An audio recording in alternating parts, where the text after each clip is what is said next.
Inaugurated cyber knife project में के unit में जो है वो मौजूद हैं और इस वक्त कैमरामैन नज़ाकत अली अगर आपको मनाज़र दिखा सकें कि यही वो न्यू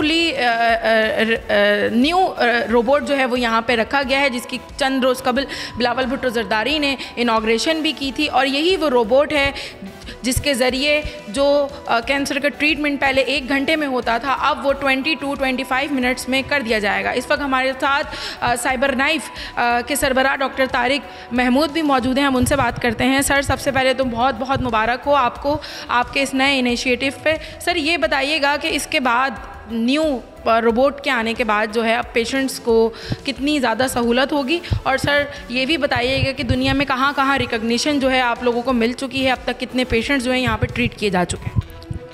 देखिए, जो हमने पहला रोबोट इस कमरे में जो लगा हुआ था उसको हम अब टीचिंग ट्रेनिंग के लिए यूज़ करेंगे। इस रोबोट पे वो जो काम 90 मिनट में करता था, ये 20 से 25 मिनट के अंदर करेगा।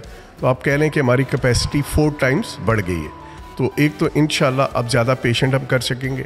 दूसरी बात यह है कि अभी तक जनरली लोगों को साइबर नाइफ का ये पता है कि वो ब्रेन के लिए होता है, जबकि साइबर नाइफ जो है वो प्रोस्टेट के लिए भी बहुत बेहतरीन टेक्नोलॉजी है। अगर किसी को स्टेज 1 प्रोस्टेट कैंसर हो तो उसके लिए भी एक आइडियल मोडालिटी है।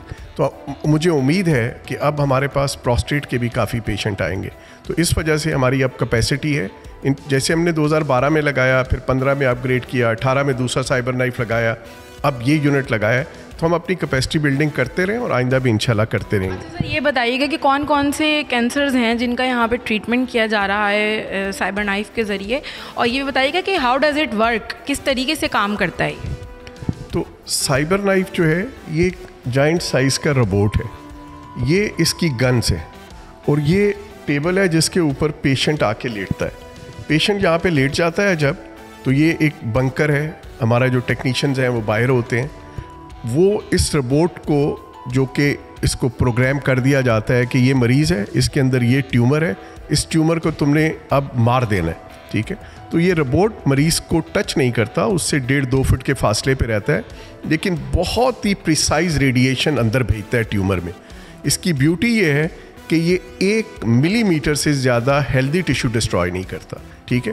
उस प्रिसीजन के साथ ये उस ट्यूमर को रेडिएशन के साथ जला के ख़त्म कर देता है, भस्म कर देता है, ठीक है। और वो जो सेल्स हैं वो जब हम एक दफ़ा साइबर नाइफ कर देते हैं, वी आर 100% श्योर 2012 से आज तक जितने मरीज़ किए हैं जिनके हमने सेल जला दिए हैं वो दोबारा कभी सेल उगते नहीं हैं, ठीक है। और मरीज़ के वो जो अंदर कचरा सा रह जाता है वो आहिस्ता आहिस्ता आहिस्ता आहिस्ता बॉडी के अंदर कुछ सेल्स हैं उसको खा जाते हैं। अच्छा सर, ये भी बताइएगा कि कौन कौन सा कैंसर है जिसको यहाँ पर ट्रीटमेंट किया जा रहा है। ब्रेन, प्रोस्टेट के अलावा कोई और कैंसर नहीं है जिसका यहाँ पर ट्रीटमेंट हो सके, क्योंकि बहुत सारे पेशेंट्स ऐसे हैं जो हमसे भी सवाल करते हैं कि ब्रेस्ट कैंसर है, आप हमें साइबर नाइफ भेज दें, हमें किडनी का कैंसर हो गया है, ब्लैडर कैंसर है, आप साइबर नाइफ भेज दें। तो सर ये भी थोड़ी सी वजाहत कर दें नाजरीन के लिए कि कौन कौन से कैंसर हैं जिसका ट्रीटमेंट यहाँ किया जाता है, और किस तरीके से लोग यहाँ आते हैं, रजिस्टर किस तरीके से करवाएं अपने आप को, और कितने सेशंस होते हैं मैक्सिमम रोबोट के, ये भी बताइए। तो साइबर नाइफ जो है वो सॉलिड ट्यूमर्स का जो सॉलिड ऑर्गन्स हैं, जैसे ब्रेन है, स्पाइन है, प्रोस्टेट है, लिवर है, लंग है, तो सॉलिड ऑर्गन के अंदर जो सॉलिड ट्यूमर्स हैं उनको ट्रीट करता है, number 1। Number 2, cyber knife early stage के ट्यूमर को, जैसे सर्जरी अर्ली स्टेज में हो सकती है, इसी तरह साइबर नाइफ सर्जरी करता है, तो अर्ली स्टेज के ट्यूमर्स को ही कर सकता है। बहुत से लोग हमारे पास भी आते हैं, हेड एंड नेक के ट्यूमर इस पे नहीं करते, वो हम टोमोथेरेपी पे करते हैं या एक्विनॉक्स पे करते हैं। इसी तरह इंटेस्टाइन के ट्यूमर इसके ऊपर नहीं होते, यूरिनरी ब्लैडर के ट्यूमर इस पे नहीं होते, ठीक है। तो brain, spine, prostate, lung, liver और पैंक्रियाज, ये मेन 5 ऑर्गन्स हैं जिनका, या 6 ऑर्गन्स हैं जिनका साइबर नाइफ के साथ ट्रीट होता है। लेकिन अगेन अर्ली स्टेज होगा तो इस पर ट्रीट होगा, एडवांस स्टेज होगा तो फिर दूसरी मशीन्स के ऊपर जाएगा। इस वक्त हम टोमोथेरेपी यूनिट में मौजूद हैं और यहाँ पर एक पेशेंट को शुआएं देने के लिए जो है वो रेडी कर दिया गया है, और अब से कुछ देर बाद जो है पेशेंट्स की रेडिएशन का सिलसिला जो है वो शुरू हो जाएगा। इस वक्त हमारे साथ हमजा मौजूद हैं जो कि यहाँ के रेडिएशन थेरेपिस्ट हैं। आप बताइएगा कि टोमोथेरेपी क्या करती है बेसिकली, और साइबर नाइफ से ये किस तरह जो है मुख्तलिफ है, और कौन कौन से कैंसर के पेशेंट्स हैं जिनको टोमोथेरेपी के ज़रिए जो है ट्रीट किया जा रहा है। बिस्मिल्लाहिर्रहमानिर्रहीम, अस्सलाम वालेकुम। जैसे कि आपने पूछा है कि टोमोथेरेपी बेसिकली क्या है, साइबर नाइफ और टोमोथेरेपी दोनों ही रेडिएशन थेरेपी की मशीन है।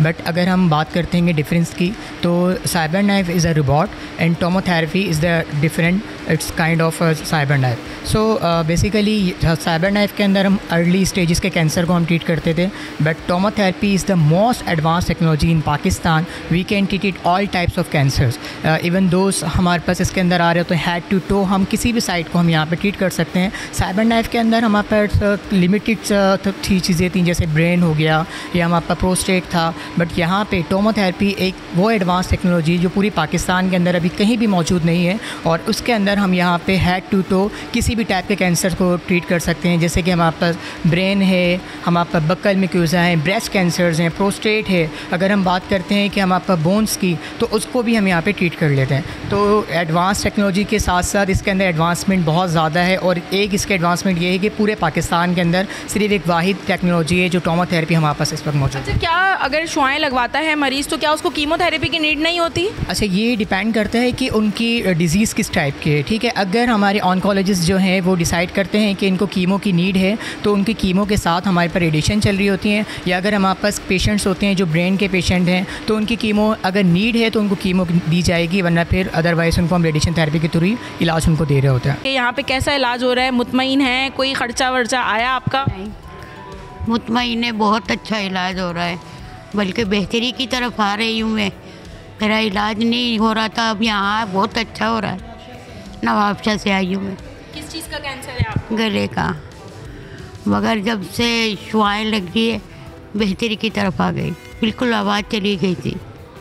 अब अल्लाह का शुक्र है कि मेरी आवाज़ भी आ गई है, मेरा इलाज भी बहुत अच्छा हो रहा है। अच्छा आंटी, आप बताएं कि कितना मुतमईन है यहाँ पर इलाज से? कोई ख़र्चा आ रहा है यहाँ पर? नहीं, कुछ भी खर्चा वगैरह नहीं आ रहा, माशाल्लाह बहुत बेहतरी की तरफ आ गई। यानी कि ये हिस्सा भी सारा इसमें कवर है, और अब वो साइड की तरफ आ गया नीचे। आवाज़ भी खुल गई है, पहले आवाज़ भी नहीं थी इनकी, अब माशाल्लाह से आवाज़ भी खुल गई। कुछ खा पी भी रहे, पहले खाया भी नहीं जाता था, अब थोड़ा थोड़ा माशाल्लाह से खाने भी लगी है। यकीनन लोग जो हैं बहुत ज़्यादा मुतमईन हैं इलाज से। आप भी बताइएगा आपको किस चीज़ का कैंसर है, और ये भी बताइएगा यहाँ पे कैसा इलाज हो रहा है। मुतमईन है आप यहाँ से? छाती का कैंसर है, बहुत इलाज है, हम गरीब है, बहुत मदद है, बहुत अच्छा इलाज है। अच्छा, बहुत इलाज है। यकीनन वो अफराद जिनको जो है मुख्तलिफ़ अमराज के मुख्तलिफ़ आज़ा के जो है वो कैंसर हैं, वो यहाँ पर आ रहे हैं और आकर जो है साइबर नाइफ समेत टोमोथेरेपी से भी जो है वो मुस्तफ़ीद हो रहे हैं। मेरा नाम ताजदार ख़ान है और मैं पेशावर से आया हूँ। मेरा ये ब्रेन ट्यूमर का मसला था, तो 2 साल पहले सर्जरी करवाई वहाँ पे। तो उसके बाद अभी दोबारा टेस्ट कराए तो डॉक्टर ने कहने लगे कि ये दूसरी बार सर्जरी रिस्की है। तो फिर मुझे यहाँ का पता चला, यहाँ पे ये साइबर नाइफ वालों के लिए वो शुआओं से जो इलाज करते हैं, तो यहाँ पे आया हूँ इंशाल्लाह। तो बड़ी उम्मीद मिली है मुझे, और यहाँ पे इलाज भी फ्री होता है। तो ये इलाज गालिबन मैंने ऐसा सुना है कि 10,000 12,000 डॉलर के होते हैं, और हर कोई अफोर्ड भी नहीं कर सकता। मैं ख़ुद अफोर्ड नहीं कर सकता, ये पेशावर से आया हूँ। तो ये लोग बहुत ज़बरदस्त काम कर रहे हैं, और अल्लाह इनको और भी तरक्की दे। मेरे आज 4 हो गए, कल आखिरी अपॉइंटमेंट है। तो उसके बाद डॉक्टर साहब अगला उसके बाद जो इंजेक्शन का वो 6 महीने का इंजेक्शन का प्रोग्राम है वो बाद में बताएंगे। तो इंशाल्लाह कल आखिरी अपॉइंटमेंट है मेरा। चार्जेस ना 1 रुपये भी नहीं लगा। मुझे पहले दिन बताया था जब यहाँ पे आ जाओ तो किसी को भी 1 रुपया नहीं देना, हम इलाज फ्री में कराते हैं। तो बहुत अच्छे तरीके से करते हैं, और यहाँ का आमला जो है ऊपर से लेकर नीचे तक सब बहुत बाखलाक तरीके से पेश आते हैं। अक्सर मैंने अस्पतालों में देखा है तो वो फीस भी लेते हैं, लेकिन इस तरह का रवैया नहीं करते जैसा यहाँ पे है। तो बहुत शुक्रिया अदा करता हूँ इन लोगों का, अल्लाह इनको और भी तरक्की दे। सब्सक्राइब करें और बेल दबाएं ताकि कोई खबर रह न जाए।